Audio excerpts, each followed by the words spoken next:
Halo, akhirnya ketemu lagi sama saya Lanlan di edisi Bedah Basslick. Bedah Lick Bass lagu kedua, lagu Wanitaku dari album Noah, Keterkaitan Keterikatan. Makasih banget yang udah sabar nungguin. Singkat cerita, sebelum mendekati lagu itu, kegiatan sama Noah lagi naik-naiknya, lagi sibuk-sibuknya nyiapin rilis album itu. Udah di tahap final, jadi wah boro-boro sempet ngapa-ngapain, terus aja bolak-balik ke rumah musika, kadang base camp, sampai akhirnya sempat posting mendekati logo. Dan buat sebagian yang udah tahu, channel YouTube saya kena pajak dan prosesnya lumayan lama banget buat bisa ngebalikin lagi. Sebelumnya udah sempet pasrah, saya kirain udah hilang aja bikin channel baru, tapi kalau ini ternyata bisa ke-upload berarti ini udah lumayan hampir sembuh banget. Buat kamu yang nonton ini di rumah, saya juga pengen ngucapin makasih karena udah ngikutin anjuran dari pemerintah untuk menekan laju penularan si COVID-19 ini. Dan mudah-mudahan video ini bisa ya nemenin kamu lah seenggaknya. Ya, yang asalnya nggak tahu apa bass, apa itu bass, sekarang jadi tahu bass itu ini. Yang sebelumnya nggak tahu suaranya gimana, sekarang tahu. Yang sebelumnya nggak tahu siapa saya, sekarang tahu saya Lanlan, saya bassis. Di video ini, saya mau ngebahas basslicknya Wanitaku. Dan di Wanitaku ini, ada sedikit cerita juga. Lagu Wanitaku ini yang saya tahu udah lama banget katanya itu, dari selama apa saya kurang tahu pasti, yakinnya tuh tahun berapa, tapi katanya sih ini emang lama banget gitu, mungkin dari 2000, sebelum 2010 kali ya mungkin ya. Soalnya kalau nggak salah mereka sempat ngomong, sempat digarap juga di studionya Uki tuh yang di Bandung, di Master Plan itu. Jadi ya pasti masih ada Reza, terus kalau nggak salah si Ihsan. Dan saya kasih kredit buat Ihsan, satu lick yang saya nggak rubah dari Wanitaku itu yang pertama kali saya denger adalah bagian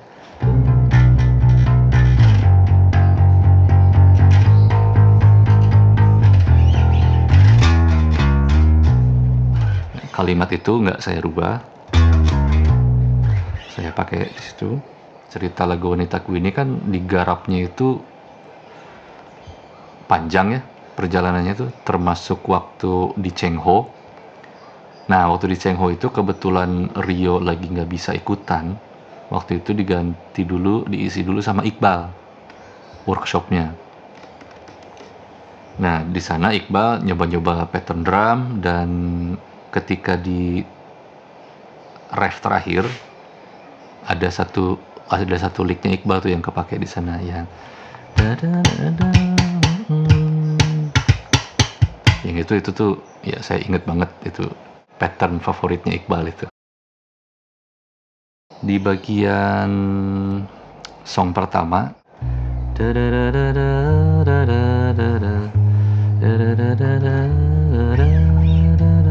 bagian itu saya suka. Bagian ketika saya ngambil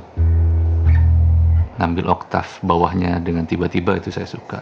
Alasannya saya ambil itu karena part itu kan hampir bisa dibilang standar ya, ketika bassnya cuman diminta ngisi frekuensi low aja, tapi jangan macem-macem gitu. Maksudnya ya isi aja di sana, dan chordnya tolong stay diem di basic chordnya aja.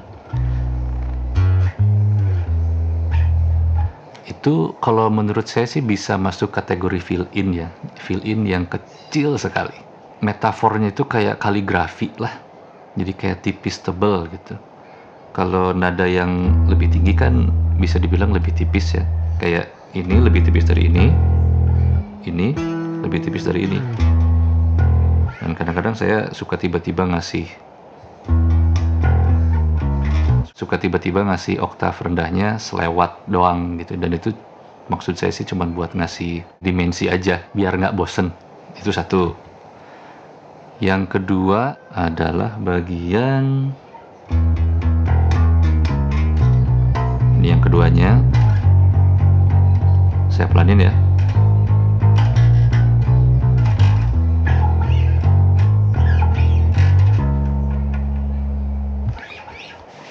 Jadi kalau dulu saya ngulik lagu dari band favorit saya tuh suka ngebolak-balik aja bagian, kalau dulu saya pakai kaset tape ya, di rewind sampai dapat fill innya itu.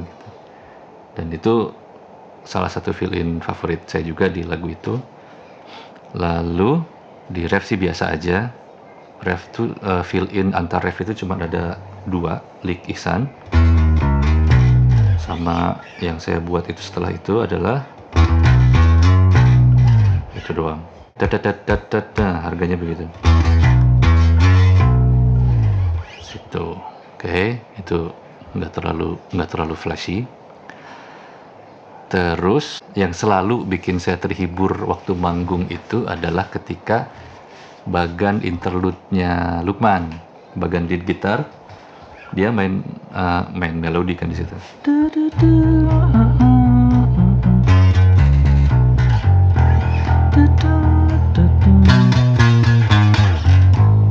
Nah, itu lumayan buat saya, lumayan penting dan sangat menghibur. Kenapa? Karena itu tuh kayak dialog gitu loh, kayak ngobrol antara lead gitar sama saya. Dan bass itu memang secara fungsi memang harusnya di belakang aja jaga gawang, cuman sekali-sekali nggak apa-apa sih sebenarnya kalau mau maju mundur gitu, jadi kayak nemenin buat ngasih warna aja. Nah di situ tuh kayak saut-sautan,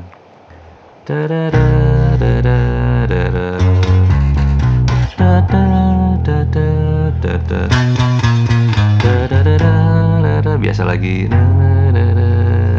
ke belakang lagi kan,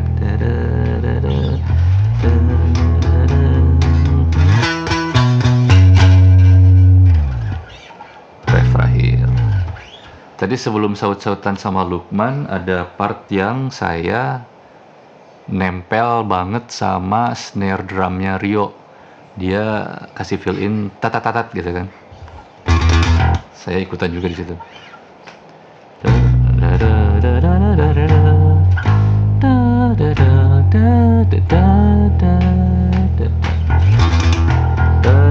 Di situ. Lanjut ke ref, nggak ada yang istimewa. Ref terakhir biasa aja. Bassnya ya yang biasa aja ya, bukan. Saya nggak ngomongin yang lain. Koda paling. Di koda itu ada lick saut-sautan yang agak-agak mirip sama interlude. Jadi di situ kan ada canon delay antara gitar dengan gitar. Jadi saya juga harus hati-hati di situ, nggak terlalu ngelabrak. Jadi saya harus nunggu dulu kalimat pertamanya biar jelas dulu keluar dari gitar itu, baru saya nyelip di situ. Bedanya dengan interlude, kalau interlude kan nyambernya langsung ya.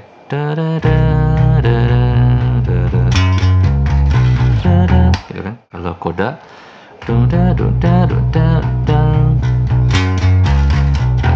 ada berapa ketuk tuh di situ? Berapa ketuk nunggu? Tua kapa sama tua kapa. Cuman satu ketuk bedanya. Tapi satu ketuk pun penting. Karena detail-detail kecil itulah yang apabila dikumpulkan itu jadi hasil akhirnya jadi luar biasa. Ya, bedanya itu sama interlude. Dan yang terakhirnya itu kayak kalau interlude, kalau koda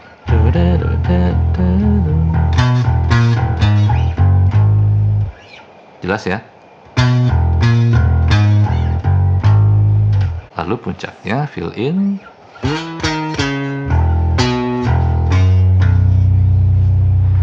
Saya selalu sengaja ngebiarin dua senar ini bunyi berbarengan buat ngasih ekstra rumble aja. Oke, mudah-mudahan semua ceritanya cukup, mudah-mudahan semua penjelasannya juga cukup, nggak berlebihan, nggak kurang. Sampai ketemu lagi di video berikutnya. Bye. That should be more than enough.